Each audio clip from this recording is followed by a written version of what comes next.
Hi everyone, welcome back to this channel and we are doing exercise 7.3. Now this is the question number 11.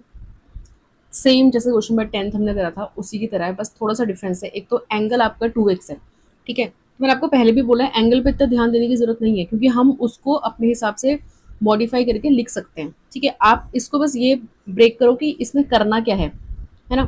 तो हम इसको कैसे break कर सकते हैं, सी अगर मैं इसको लिखूं cos square 2x to the whole power 2, ठीक है। अब आप इस 2x को मत देखो, आप बस ये देखो कि cos स्क्वायर में है, ठीक है, या cos विदाउट पावर है, तो वो कैसे हम रिमूव करेंगे फॉर्मूले से। Now we have the formula कौन सा, सेम cos 2x का। अब cos 2x के फॉर्मूले में कहाँ पर cos स्क्वायर x आता है, that is 2 cos square x minus 1, ठीक है। आप बस फॉर्मूला देखो, ये पावर देखो, यहाँ पे 2 है, यहाँ पे 2 है, क्योंकि एंगल तो चेंज हम कर सकते हैं अपने अकॉर्डिंग।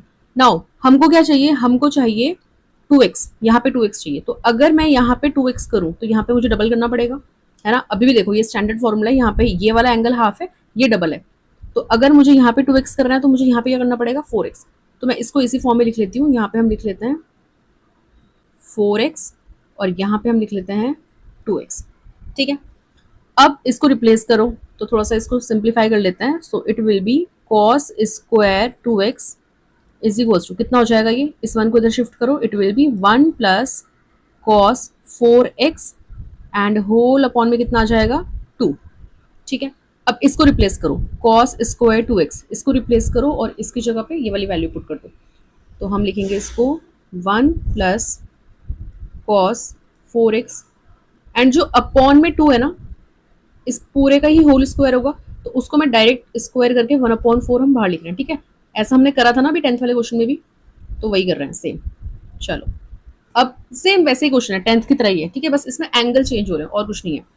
अब क्या करोगे, अब इसको ओपन कर लेंगे हम किससे, a प्लस बी का होल स्क्वायर। तो ये कितना हो जाएगा, integration bracket and a square plus b square plus 2ab। अब see this is the constant, इसका इंटीग्रेशन हो जाएगा, यहाँ पे कोई पावर नहीं है, इसका इंटीग्रेशन भी हो जाएगा। अब ये वाली चीज, ठीक है, तो आपको ये नहीं लग रहा है कि ये वाला जो फॉर्मूला है जो हमने रिप्लेस करा, ये और ये सेम है। अब अगर मुझे ये रिप्लेस करना है तो एंगल यहाँ पे अगर मैं इसको 4x कर दूं, ठीक है, तो यहाँ पे कितना हो जाएगा, यहाँ पे हो जाएगा 8x, ये 4x करा और यहाँ पे डबल हो जाएगा 8x। तो अब आप इसको इसको रिप्लेस करोगे किससे, इससे 1 प्लस कॉस 8x अपॉन में 2, ठीक है। नाउ पूरा हम सेम लिख रहे हैं, 1 अपॉन में 4 ब्रैकेट।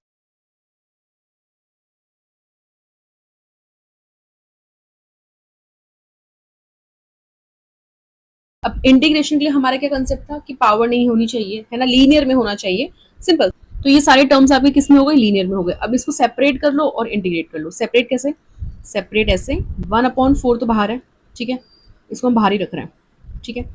इस वाले 1 का इंटीग्रेशन करो, कितना आ जाएगा x, मैं डायरेक्ट इंटीग्रेशन भी कर रही हूँ साथ साथ, प्लस ये जो है 1, इस 2 को सेपरेट कर दो इस 1 के साथ, इट विल बी 1/2x, क्योंकि हमने इंटीग्रेशन भी कर दिया, तो 1/2 एंड देन x, ठीक है, प्लस अब देखो ये वाला 2 इसके साथ भी सेपरेट होगा cos 8x के साथ, ठीक है, इंडिविजुअली सेपरेट कर देंगे दोनों के साथ, क्योंकि दोनों के साथ डिनोमिनेटर में है।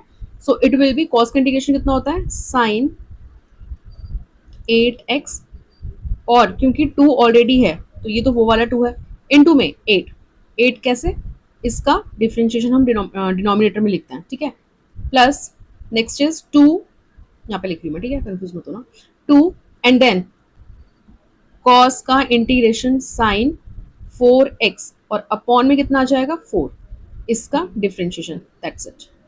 इसको सिंप्लीफाई करो, ये कितना हो जाएगा 3x/2, ठीक है। देखो सेम वैसा ही है जैसे 10th में करा था, इवन कैलकुलेशन भी सेम वही है ना।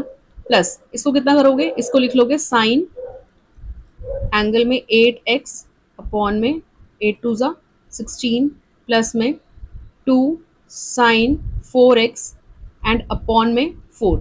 इनफैक्ट हम इस 4 को हटा के 2 कर लेते हैं, ठीक है, bracket close and then plus में c। So this is our final answer, ठीक है, इजी था। अगर आपने sign to the power 4x वाला जो क्वेश्चन नंबर 10th है वो क्रैक कर लिया तो ये आपको इजी लगेगा, ठीक है। कंसेप्ट वही है, पावर नहीं चाहिए, एंगल हम मॉडिफाई कर लेंगे, फिर सेपरेट करना है एंड इंटीग्रेट करना है, simple. Alright, now look at the question number 12। अब अभी हमने डिस्कस करा पावर हमें नहीं चाहिए, नीचे वाली टर्म्स ठीक है पावर में नहीं है, लेकिन हमने ये भी डिस्कस करा था कि डिनोमिनेटर में दो टर्म्स नहीं होनी चाहिए, और दो टर्म्स हैं तो फिर वो सेम ऊपर न्यूमिनेटर में हो ताकि वो कैंसिल हो सके।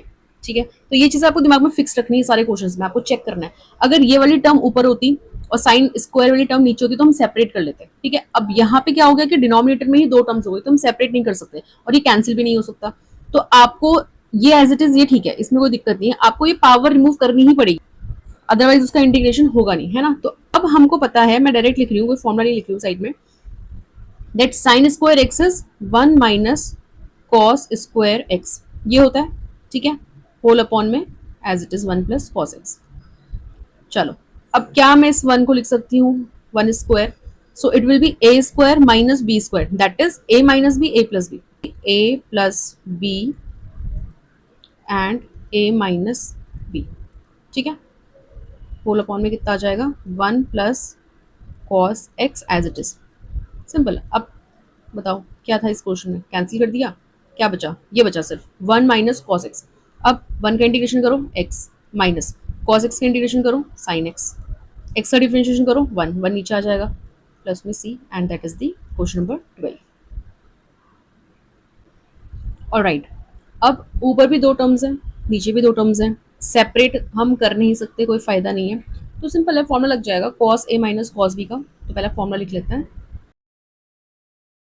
तो ये वाला फॉर्मूला, अच्छा कहाँ कहाँ अप्लाई करेंगे, देखो न्यूमरेटर में भी और डिनोमिनेटर में भी, दोनों में ही सेम ही कंसेप्ट है ना, कॉस में ही है और दो एंगल्स डिफरेंट है, तो दोनों में ये वाला फॉर्मूला लग जाएगा। ठीक है, चलो, सो ये हो जाएगा माइनस में 2 sine a plus b by 2, तो ये कितना हो जाएगा 2x प्लस 2 अल्फा अपॉन में 2। ठीक है, ध्यान से समझना, अब ये जो 2 है इसको अगर मैं कॉमन ले लूं ऊपर वाली टर्म्स में से, तो ये कितना हो जाएगा x प्लस अल्फा, और ये 2 से ये 2 कैंसिल हो जाएगा। ठीक है, तो मैं इसको डायरेक्ट लिख रही हूँ x प्लस अल्फा। ठीक है, again sine a minus b by 2, तो a माइनस बी करेंगे so it will be x minus alpha, और जो डिनोमिनेटर का 2 है वो यहाँ से 2 कॉमन आके कैंसिल हो गया।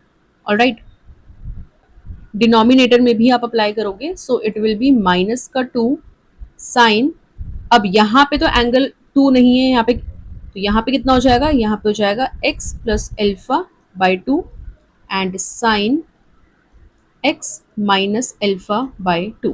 ठीक है, ये कैंसिल हो गया साइन के साथ, तो आपके पास क्या मिला, आपको sine x plus alpha and sine x minus alpha. ठीक है, चलो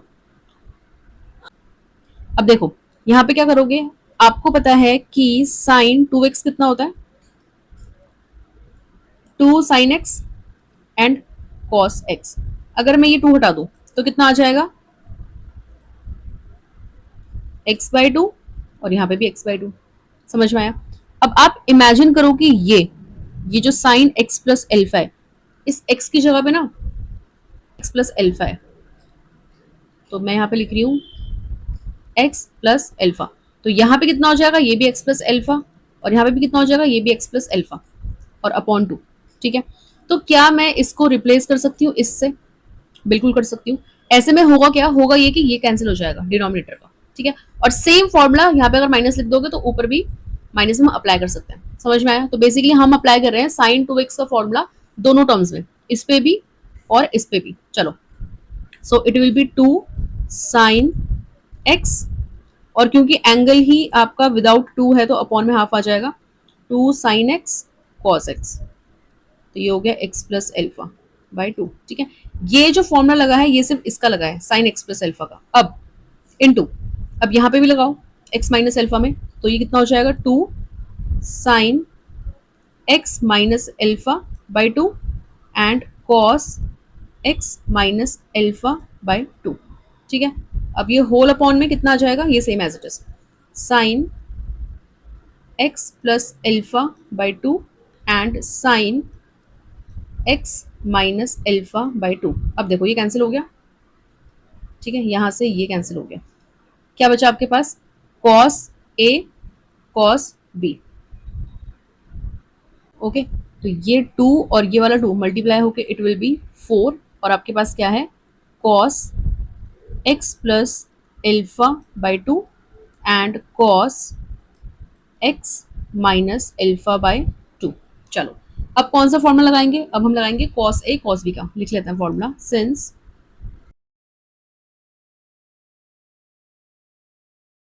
ओके और राइट, आप चाहो ना तो इस 4 को स्प्लिट करके 2 यहाँ पे लिख सकते हो, तो फिर आपको ये हाफ लिखने की जरूरत नहीं है। ठीक है, दोनों ही सही है, ऐसा कोई दिक्कत नहीं है। अब यहाँ पे अप्लाई कर लो, तो जब हम यहाँ पे अप्लाई करेंगे तो ये वाला जो हाफ है ना, इसको मैं यहाँ पे लिख लूँ, बाहर लिख लिया। ठीक है, तो 2 ही आ जाएगा। चलो अभी हो जाएगा a प्लस बी। अब इसको, ये a है और इसको प्लस करो, कितना आएगा? सो a is x plus alpha by two and plus b, so b is x minus alpha by two, that's it. ठीक है, cos and then a minus b, so what is a? x plus alpha by 2 minus x minus alpha by 2। ठीक है, अब इसको simplify कर लेंगे, so it will be 2 then integration, इसको simplify करोगे ना आप, you will get x only. ठीक है, कैसे देखो, एलसीएम लोगे आप, डिनोमिनेटर में कितना आएगा 2, ऊपर वाले को सॉल्व करोगे, एल्फा से एल्फा रिमूव हो जाएगा and it will B 2x, 2 से 2 कैंसिल करोगे तो x आ जाएगा। ठीक है, सेम जब आप यहाँ पे सॉल्व करोगे तो आपका x रिमूव होगा। ठीक है, क्योंकि ये माइनस और ये माइनस मिलके कितना हो जाएगा, प्लस का 2 alpha, that is cos alpha.